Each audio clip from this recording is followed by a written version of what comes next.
ಇವತ್ತು ನಾವು ಕರ್ನಾಟಕ ರಾಜ್ಯದಿಂದ 3ಕ್ಕೂ ಹೆಚ್ಚು ಬಾರಿ ಗೆದ್ದಿರ್ತಕ್ಕಂಥ ಸುಮಾರು 40 ಶಾಸಕರು ಸಭೆ ಸೇರಿದ್ವಿ. ನಿನ್ನೆ ನಾವು 30 ಜನ ಇಲ್ಲಿ ಬರಬೇಕು ಅಂತ ಹೇಳಿ 30 ಜನ ಕೂಡ ಟಿಕೆಟನ್ನು ಬುಕ್ ಮಾಡೋರಿದ್ವಿ. ಆದರೆ ಇವತ್ತು ನಮಗೆ 18 ಜನ ಇಲ್ಲಿ ನಾವು ಬಂದಿದ್ದೇವೆ. ಇನ್ನೂ 6 ಜನ ಬರೋರಿದ್ದಾರೆ. ಸಂಜೆ ಒಳಗಡೆ ಸುಮಾರು 25 ಜನ ನಾವಿಲ್ಲಿ ಸೇರಿ ಇವತ್ತು ನಾವು ಏನು ಕರ್ನಾಟಕ ರಾಜ್ಯದಲ್ಲಿ ಮುಖ್ಯಮಂತ್ರಿ ಸಿದ್ದರಾಮಯ್ಯ ಅವರ ಸರ್ಕಾರದಲ್ಲಿರ್ತಕ್ಕಂಥ ಕೆಲವು ಮಂತ್ರಿಗಳನ್ನು ಕೈ ಬಿಡಬೇಕು.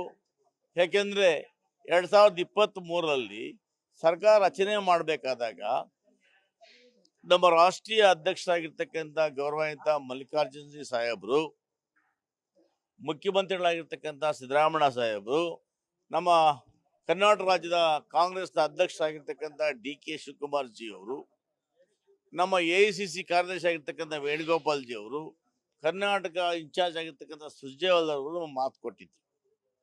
2 ವರ್ಷಗಳ ನಂತರ ಯಾರ್ಯಾರ ಅರ್ಹತೆ ಇದೆ ಆ ಜಿಲ್ಲಾವಾರು ಜಾತಿವಾರು ಪ್ರಾತಿನಿಧ್ಯವನ್ನು ಕೊಡ್ತೇವೆ. ಎಲ್ಲ ಭಾಗಗಳಲ್ಲಿ ಈ ಮುಂದೆ ಕೂಡ 2028ಕ್ಕೆ ಕಾಂಗ್ರೆಸ್ ಸರ್ಕಾರ ವಾಪಸ್ ಪಡೆಯೋದಕ್ಕೆ ಶಕ್ತಿಯನ್ನು ಕೊಡ್ತೇವೆ ಅನ್ನೋ ಮಾತನ್ನು ಹೇಳಿದರು.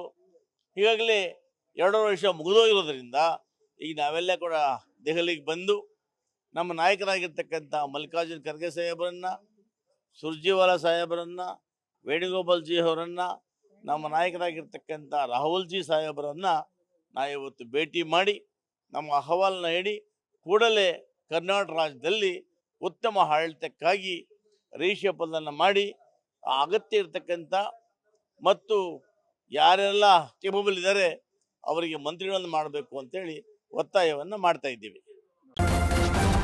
ನ್ಯೂಸ್ ಫಸ್ಟ್ ನಿರ್ಭೀತಿಯಿಂದ ನಿಮ್ಮ ಪರವಾಗಿ.